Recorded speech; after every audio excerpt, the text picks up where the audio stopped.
السلام علیکم ورحمۃ اللہ وبرکاتہ۔ بسم اللہ الرحمن الرحیم۔ اما عائشہ صدیقہ رضی اللہ تعالی عنہ کا زندگی کا اہم واقعہ۔ عائشہ رضی اللہ تعالی عنہ نے بیان کیا کہ رسول اللہ صلی اللہ علیہ وآلہ وسلم جب سفر کا ارادہ کرتے تو ازواج مطہرات کے درمیان قرعہ ڈالا کرتے تھے، اور جس کا نام آتا تو نبی کریم صلی اللہ علیہ وآلہ وسلم انہیں اپنے ساتھ سفر میں لے جاتے تھے۔ عائشہ رضی اللہ تعالی عنہ نے بیان کیا کہ ایک غزوہ کے موقع پر جب آپ نے قرعہ ڈالا تو میرا نام نکلا اور میں آپ صلی اللہ علیہ وآلہ وسلم کے ساتھ سفر پر روانہ ہوئی۔ یہ واقعہ پردہ کے حکم نازل ہونے کے بعد کا ہے، چنانچہ مجھے خودج سمیت اٹھا کر سوار کر دیا جاتا اور اسی کے ساتھ اتارا جاتا۔ اس طرح ہم روانہ ہوئے۔ پھر جب نبی کریم صلی اللہ علیہ وآلہ وسلم اپنے اس غزوہ سے فارغ ہو گئے تو واپس ہوئے۔ واپسی میں اب ہم مدینے کے قریب تھے اور ایک مقام پر پڑاؤ تھا جہاں سے آپ صلی اللہ علیہ وآلہ وسلم نے کوچ کا رات کے وقت اعلان کیا۔ کوچ کا اعلان ہو چکا تو میں کھڑی ہوئی اور تھوڑی دور چل کر لشکر کی حدود سے آگے نکل گئی۔ پھر قضائے حاجت سے فارغ ہو کر میں اپنی سواری کے پاس پہنچی۔ وہاں پہنچ کر میں نے اپنا سینہ ٹٹولا تو ظفا یمن کا ایک شہر کا مہرہ کا بنا ہوا میرا ہار غائب تھا۔ اب میں پھر واپس ہوئی اور اپنا ہار تلاش کرنے لگی۔ اس تلاش میں دیر ہو گئی۔ انہوں نے بیان کیا کہ جو لوگ مجھے سوار کیا کرتے تھے وہ آئے، میرے ہودج کو اٹھا کر انہوں نے میرے اونٹ پر رکھ دیا جس پر میں سوار ہوا کرتی تھی۔ انہوں نے سمجھا کہ میں ہودج کے اندر ہی موجود ہوں۔ ان دنوں عورتیں بہت ہلکی پھلکی ہوتی تھیں، ان کے جسم میں زیادہ گوشت نہیں ہوتا تھا کیونکہ بہت معمولی خوراک انہیں ملتی تھی، اس لیے اٹھانے والوں نے جب اٹھایا تو ہودج کے ہلکے پن میں انہیں کوئی فرق معلوم نہیں ہوا۔ یوں بھی اس وقت میں ایک کم عمر لڑکی تھی۔ غرض اونٹ کو اٹھا کر وہ بھی روانہ ہو گئے۔ جب لشکر گزر گیا تو مجھے بھی اپنا ہار مل گیا۔ میں ڈیرے پر آئی تو وہاں کوئی بھی نہ تھا، نہ پکارنے والا نہ جواب دینے والا۔ اس لیے میں وہاں آئی جہاں میرا اصل ڈیرا تھا۔ مجھے یقین تھا کہ جلد ہی میرے نہ ہونے کا انہیں علم ہو جائے گا اور مجھے لینے کے لیے وہ واپس لوٹ آئیں گے۔ اپنی جگہ پر بیٹھے بیٹھے میری آنکھ لگ گئی اور میں سو گئی۔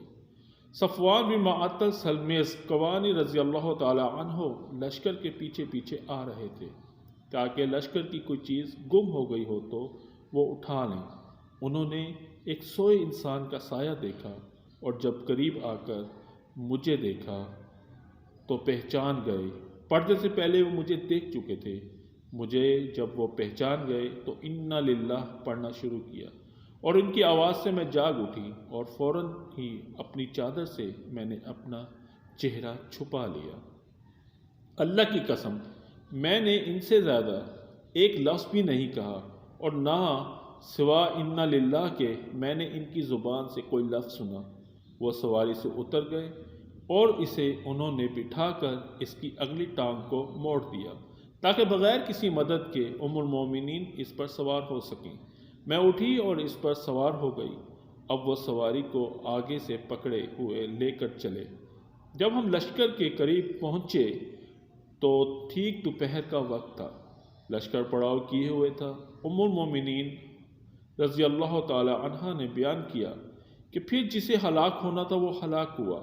اصل میں تہمت کا بیڑا عبداللہ بن ابی ابن سلول منافق نے اٹھا رکھا تھا۔ اور وہ بیان کرتے ہیں کہ مجھے معلوم ہوا کہ وہ اس تہمت کا چرچا کرتا اور اس کی مجلسوں میں اس کا تذکرہ ہوا کرتا، وہ اس کی تصدیق کرتا، خوب غور اور توجہ سے سنتا اور پھیلانے کے لیے خوب کھود کرتا۔ عروہ نے پہلی سند کے حوالے سے یہ بھی کہا کہ حسان بن ثابت، مصطح بن اثاثہ اور حمزہ بنت جہش کے سوا تہمت لگانے میں شریک کسی کا بھی نام نہیں لیا۔ مجھے ان کا علم ہوتا اگرچہ میں اس میں شریک ہونے والے بہت سے تھے، جیسے کہ اللہ تعالیٰ نے ارشاد فرمایا کہ جن لوگوں نے تہمت لگائی ہے وہ بہت سے ہیں، لیکن اس معاملے میں سب سے بڑھ چڑھ کر حصہ لینے والا عبداللہ بن ابی ابن سلول تھا۔ عروہ نے بیان کیا کہ عائشہ صدیقہ رضی اللہ تعالی عنہ اس پر بڑی خفی کا اظہار کرتی تھیں اور ان کے سامنے حسان بن ثابت رضی اللہ تعالی عنہ کو برا بھلا کہا جاتا۔ آپ فرماتی کہ یہ شیخ حسان ہی نے کہا ہے کہ میرے والد اور میرے والد کے والد اور میری عزت محمد صلی اللہ علیہ وآلہ وسلم کی عزت کی حفاظت کے لیے تمہارے سامنے ڈھال بنی رہیں گی۔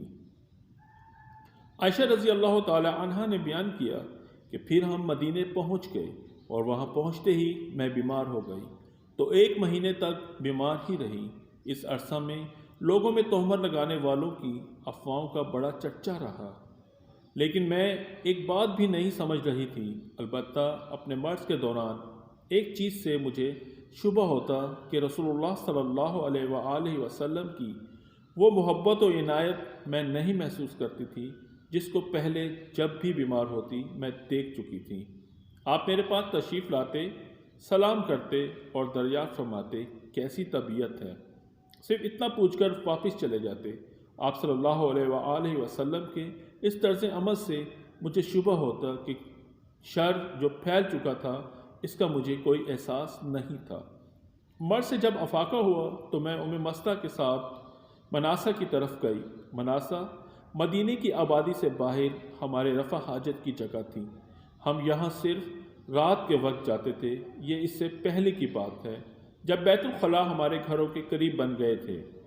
ام المومنین نے بیان کیا کہ ابھی ہم عرب قدیم کے طریقے پر عمل کرتے تھے اور میدان میں رفع حاجت کے لیے جایا کرتے تھے، اور ہمیں اس تکلیف ہوتی تھی کہ بیت الخلاء ہمارے گھروں کے قریب بنائے جائیں۔ انہوں نے بیان کیا کہ الغرض میں اور ام مستہ رفع حاجت کے لیے گئے۔ ام مستہ ابی رحم بن عبد المطلب بن عبد المناف کی بیٹی ہیں۔ ان کی والدہ صخر بن عامر کی بیٹی ہیں اور وہ ابو بکر صدیق رضی اللہ تعالی عنہ کی خالہ تھیں۔ انہی کے بیٹے مستہ بن اساسہ بن عباد بن مطب رضی اللہ عنہ ہیں۔ پھر میں اور ام مستہ حاجت سے فارغ ہو کر اپنی گھر کی طرف واپس آ رہے تھے کہ وہ مستہ اپنی چادر میں الجھ گئیں اور ان کی زبان سے نکلا مستہ ذلیل ہو۔ میں نے کہا آپ نے بہت بری بات زبان سے نکالی، ایک ایسے شخص کو آپ برا کہہ رہی ہیں جو بدر کی لڑائی میں شریک ہو چکا ہے۔ انہوں نے کہا کیوں مستہ کی باتیں تم نے نہیں سنی؟ ام المومنین نے بیان کیا کہ میں نے پوچھا کہ انہوں نے کیا کہا ہے۔ بیان کیا پھر انہوں نے تہمت لگانے والی باتیں سنائیں۔ بیان کیا ان باتوں کو سن کر میرا مرض اور بڑھ گیا۔ جب میں اپنے گھر واپس آئی تو نبی کریم صلی اللہ علیہ وآلہ وسلم میرے پاس تشریف لائے اور سلام کے بعد دریافت کیا کہ کیسی طبیعت ہے۔ میں نے آپ صلی اللہ علیہ وآلہ وسلم سے عرض کیا کیا آپ مجھے اپنے والدین کے گھر جانے کی اجازت مرحمت فرمائیں گے؟ ام المومنین نے بیان کیا کہ میرا ارادہ یہ تھا کہ میں ان سے ان خبر کی تصدیق کروں گی۔ انہوں نے بیان کیا کہ آپ صلی اللہ علیہ وآلہ وسلم نے مجھے اجازت دے دی۔ میں اپنی والدہ سے گھر جا کر پوچھا آخر لوگوں میں کس طرح کی افواہیں ہیں؟ انہوں نے فرمایا بیٹی فکر نہ کر، اللہ کی قسم ایسا شاید ہی کہیں ہوا ہو کہ ایک خوبصورت عورت کسی ایسے شوہر کے ساتھ ہو جو اس سے محبت بھی رکھتا ہو اور اس کی سوکنے بھی ہوں اور پھر اس پہ تہمتیں نہ لگائی ہوں، اس کی عیب جوئی نہ کی گئی ہو۔ ام المومنین نے بیان کیا کہ میں نے اس پر کہا سبحان اللہ، میری سوکنوں سے اس کا کیا تعلق، اس کا تو عام لوگوں میں چرچا ہے۔ انہوں نے بیان کیا ادھر پھر جو میں نے رونا شروع کیا تو رات بھر روتی رہی۔ سب کو علیحدہ کرنے کے متعلق مشورہ کرنے کے لیے بلایا کیونکہ اس سلسلے میں اب تک آپ پر وحی نازل نہیں ہوئی تھی۔ بیان کیا کہ اسامہ رضی اللہ تعالی عنہ نے نبی کریم صلی اللہ علیہ وآلہ وسلم کو اسی کے مطابق مشورہ دیا جو وہ آپ صلی اللہ علیہ وآلہ وسلم کی بیوی مراد خود اپنی ذات سے ہے کی پاکیزگی اور آپ صلی اللہ علیہ وسلم کی ان سے محبت کے متعلق جانتے تھے۔ چنانچہ انہوں نے کہا کہ آپ کی بیوی میں مجھے خیر بھلائی کے سوا اور کچھ معلوم نہیں ہے، لیکن حضرت علی رضی اللہ تعالی عنہ نے کہا یا رسول اللہ صلی اللہ علیہ وآلہ وسلم، اللہ تعالیٰ نے آپ پر کوئی تنگی نہیں رکھی ہے، عورتیں اور بھی ان کے علاوہ بہت ہیں، آپ ان کی باندی بریدہ رضی اللہ تعالی عنہ سے بھی دریافت فرما لیں، وہ حقیقت حال بیان کر دیں گی۔ بیان کیا کہ پھر آپ صلی اللہ علیہ وآلہ وسلم نے بریرہ رضی اللہ تعالی عنہ کو بلایا اور ان سے دریافت فرمایا کیا تم نے کوئی ایسی بات دیکھی ہے جس سے تمہیں عائشہ پر شبہ ہوا ہو؟ بریرہ رضی اللہ تعالی عنہ نے کہا اس ذات کی قسم جس نے آپ کو حق کے ساتھ معبوس کیا، میں نے ان کے اندر کوئی ایسی چیز نہیں دیکھی جو بری ہو۔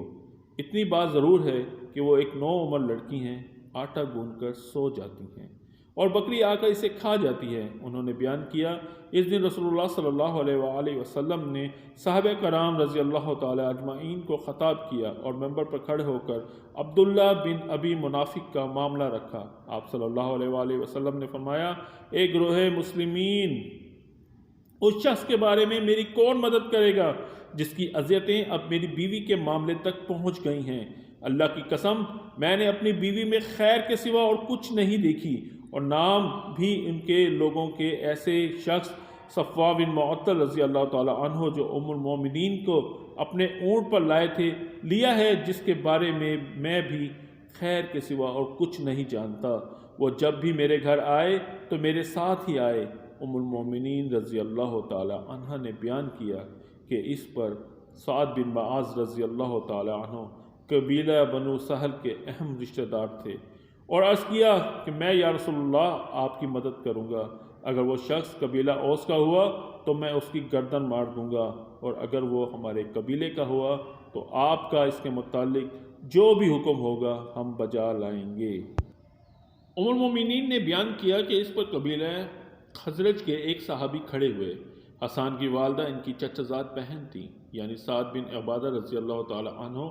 وہ قبیلہ خزرج کے سردار تھے اور اس سے پہلے بڑے صالح اور مخلصین میں تھے، لیکن آج قبیلے کی حمیت ان پر غالب آ گئی۔ انہوں نے سعد رضی اللہ تعالی عنہ کو مخاطب کر کے کہا اللہ کی قسم تم جھوٹے ہو، تم اسے قتل نہیں کر سکتے اور نہ تمہارے اندر اتنی طاقت ہے، اگر وہ تمہارے قبیلے کا ہوتا تو تم اس کو قتل کا نام نہ لیتے۔ اس کے بعد اسید بن خضیر رضی اللہ تعالی عنہ جو سعد بن عبادہ رضی اللہ تعالی عنہ کے چچیرے بھائی تھے کھڑے ہوئے اور سعد بن عبادہ رضی اللہ تعالی عنہ کو مخاطب کر کے کہا اللہ کی قسم تم جھوٹے ہو، ہم اسے ضرور قتل کریں گے۔ اب اس میں شبہ نہیں رہا کہ تم بھی منافق ہو، تم منافقوں کی طرف سے مدافعت کرتے ہو۔ اتنے میں اوس اور خزرج کے دونوں قبیلے بھڑک اٹھے اور ایسا معلوم ہوتا تھا کہ آپس میں ہی لڑ مڑیں گے۔ اس پر آپ صلی اللہ علیہ وآلہ وسلم منبر ہی پر تشریف فرما تھے۔ ام المومنین عائشہ صدیقہ رضی اللہ تعالی عنہا نے بیان کیا کہ پھر آپ صلی اللہ علیہ وآلہ وسلم سب کو خاموش کرانے لگے، سب حضرات چپ ہو گئے اور آپ صلی اللہ علیہ وآلہ وسلم بھی خاموش ہو گئے۔ ام المومنین اما عائشہ صدیقہ رضی اللہ تعالی عنہ نے بیان کیا کہ میں اس روز پورا دن روتی رہی، نہ میرا آنسو تھمتا تھا اور نہ آنکھ لگتی تھی۔ بیان کیا کہ صبح کے وقت میرے والدین میرے پاس آئے، 2 راتیں اور 1 دن میرا روتے ہوئے گزر گیا۔ اس پورے عرصے میں نہ میرا آنسو کا اور نہ نیند آئی۔ ایسا معلوم ہوتا تھا کہ روتے روتے میرا کلیجہ پھٹ جائے گا۔ ابھی میرے والدین میرے پاس ہی بیٹھے ہوئے تھے اور میں روئے جا رہی تھی کہ قبیلہ انصار کی ایک خاتون نے اندر آنے کی اجازت چاہی۔ میں نے اجازت دے دی، وہ بھی میرے ساتھ بیٹھ کر رونے لگی۔ بیان کیا کہ ہم بھی اسی حالت میں تھے۔ رسول اللہ صلی اللہ علیہ وآلہ وسلم تشریف لائے اور آپ صلی اللہ علیہ وآلہ وسلم نے سلام کیا اور بیٹھ گئے۔ بیان کیا کہ جب سے مجھ پر تہمت لگائی گئی تھی آپ صلی اللہ علیہ وآلہ وسلم میرے پاس نہیں بیٹھے تھے۔ 1 مہینہ گزر گیا تھا اور میرے بارے میں آپ کو وحی کے ذریعے کوئی اطلاع نہیں دی گئی تھی۔ بیان کیا کہ بیٹھنے کے بعد آپ صلی اللہ علیہ وآلہ وسلم نے کلمہ شہادت پڑھا، پھر فرمایا اما بعد اے عائشہ، مجھے تمہارے بارے میں اس طرح کی خبریں ملی ہیں، اگر تم واقعی اس معاملے میں پاک و صاف ہو تو اللہ تمہاری پاکی خود بیان کر دے گا۔ اگر تم نے کسی گناہ کا قصد کیا تھا تو اللہ کی مغفرت چاہو اور اس کے حضور میں توبہ کرو، کیونکہ بندہ جب اپنے گناہوں کا اعتراف کر لیتا ہے تو پھر اللہ کی بارگاہ میں توبہ کرتا ہے تو توبہ اللہ تعالیٰ قبول کر لیتا ہے۔ ام المومنین اما عائشہ صدیقہ رضی اللہ تعالی عنہ نے بیان کیا کہ جب آپ صلی اللہ علیہ وآلہ وسلم اپنا کلام پورا کر چکے تو میرے آنسو اس طرح خشک ہو گئے کہ ایک قطرہ بھی محسوس نہیں ہوتا تھا۔ میں نے اپنے والد سے کہا کہ میری طرف سے رسول اللہ صلی اللہ علیہ وآلہ وسلم کو ان کے کلام کا جواب دیں۔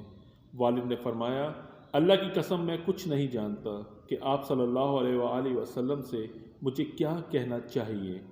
پھر میں نے اپنی والدہ سے کہا کہ نبی اکرم صلی اللہ علیہ وآلہ وسلم نے جو کچھ فرمایا ہے وہ اس کا جواب دیں۔ والدہ نے بھی یہی کہا اللہ کی قسم مجھے کچھ نہیں معلوم کہ آپ صلی اللہ علیہ وآلہ وسلم سے مجھے کیا کہنا چاہیے، اس لیے میں نے خود ہی عرض کیا، حالانکہ میں بہت کم عمر لڑکی تھی اور قرآن مجید میں بھی زیادہ نہیں پڑھا تھا، اور اللہ کی قسم مجھے بھی معلوم ہوا ہے کہ آپ لوگوں نے اس طرح کی افواہوں پر کان دھرا اور بات آپ لوگوں کے دلوں میں اتر گئی، آپ لوگوں نے اس کی تصدیق کی۔ اب اگر میں یہ کہوں کہ میں اس تہمت سے بری ہوں تو آپ لوگ میری تصدیق نہیں کریں گے، اور اگر اس گناہ کا اقرار کر لوں تو اللہ تعالیٰ خوب جانتا ہے کہ میں اس سے بری ہوں، تو آپ لوگ اس کی تصدیق کرنے لگ جائیں گے۔ بس اللہ کی قسم میری اور لوگوں کی مثال یوسف علیہ السلام کے والد جیسی ہے جب انہوں نے کہا تھا، ترجمہ پس صبر جمیل بہتر ہے اور اللہ ہی کی مدد درکار ہے اس بارے میں جو کچھ تم کہہ رہے ہو۔ پھر میں نے اپنا رخ دوسری طرف کر لیا اور اپنے بستر پر لیٹ گئی۔ اللہ خوب جانتا تھا کہ میں اس معاملے میں قطعاً بری تھی اور وہ میری برات ظاہر کرے گا کیونکہ میں واقعی بری تھی، لیکن اللہ کی قسم مجھے اس کا کوئی وہم و گمان نہ تھا کہ اللہ تعالیٰ وحی کے ذریعے قرآن مجید میں میرے معاملے کی صفائی اتارے گا، کیونکہ میں اپنے آپ کو اس سے بہت کم تر سمجھتی تھی کہ اللہ تعالیٰ میرے معاملے میں خود کوئی کلام فرمائے۔ مجھے تو صرف اتنی امید تھی کہ آپ صلی اللہ علیہ وآلہ وسلم کو کوئی خواب دیکھیں گے جس کے ذریعے اللہ تعالیٰ میری برات کر دے گا، لیکن اللہ کی قسم ابھی نبی کریم صلی اللہ علیہ وآلہ وسلم مجلس سے اٹھے بھی نہیں تھے اور نہ کوئی گھر کا آدمی وہاں سے اٹھا تھا کہ آپ صلی اللہ علیہ وآلہ وسلم پر وحی نازل ہونا شروع ہوئی اور آپ پر وہ کیفیت طاری ہوئی جو وحی کی شدت میں طاری ہوتی تھی۔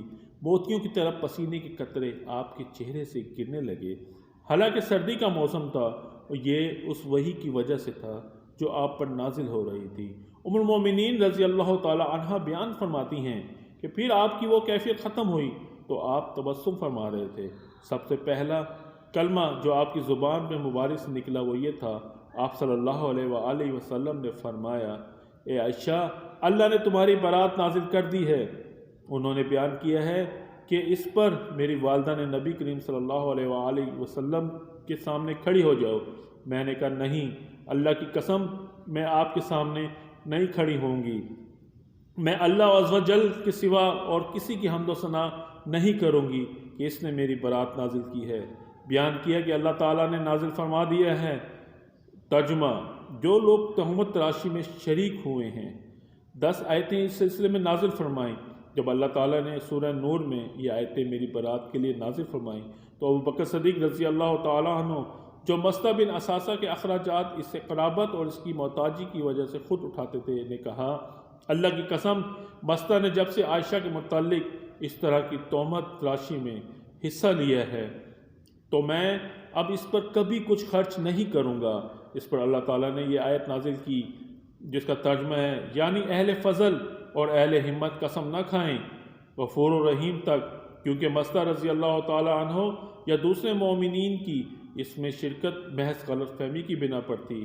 چنانچہ ابوبکر صدیق رضی اللہ تعالیٰ عنہ نے کہا، اللہ کی قسم میری تمنا ہے کہ اللہ تعالیٰ مجھے اسے کہنے پر معاف کر دے، اور مصطح کو جو کچھ دیا کرتے تھے اسے پھر دینے لگے اور کہا، اللہ کی قسم اب اس وظیفے کو میں کبھی بند نہیں کروں گا۔ عائشہ رضی اللہ تعالیٰ عنہ نے بیان کیا، میرے معاملے میں آپ صلی اللہ علیہ وآلہ وسلم نے ام المومنین زینب بنت جحش رضی اللہ تعالیٰ عنہ سے بھی مشورہ کیا تھا۔ آپ نے ان سے پوچھا کہ عائشہ کے متعلق کیا معلومات ہیں، تمہیں یا ان میں سے تم نے کیا چیز دیکھی ہے؟ انہوں نے عرض کیا، یا رسول اللہ صلی اللہ علیہ وآلہ وسلم، میں اپنی آنکھوں اور کانوں کو محفوظ رکھتی ہوں اور ان کے خلاف واقع نسبت کروں۔ اللہ کی قسم میں نے ان کے بارے میں خیر کے سوا اور کچھ نہیں جانتی۔ عائشہ رضی اللہ تعالی عنہ نے بیان کیا کہ زینب بھی تمام ازواج مطہرات میں میرے مقابل کی تھیں، لیکن اللہ تعالیٰ نے ان کے تقوی اور پاک بازی کی وجہ سے انہیں محفوظ رکھا۔ عائشہ رضی اللہ تعالی عنہ نے بیان کیا کہ اللہ کی قسم جن صحابی کے ساتھ یہ تہمت لگائی گئی تھی اپنے اوپر اس تہمت کو سن کر کہتے تھے سبحان اللہ، اس ذات کی قسم جس کے ہاتھ میں میری جان ہے، میں نے آج تک کسی عورت کا پردہ نہیں کھولا۔ ام المومنین رضی اللہ تعالیٰ عنہ نے بیان کیا کہ پھر اس واقعے کے بعد وہ اللہ کے راستے میں شہید ہو گئے۔ یہ واقعہ تھا ہم عائشہ صدیقہ رضی اللہ تعالیٰ عنہ پر جو تہمت لگی تھی اور کس طرح سے اللہ تبارک و تعالیٰ نے قرآن مجید کے ذریعے ان کی گواہی دی، پاک بازی کی۔ سبحان اللہ والحمد للہ۔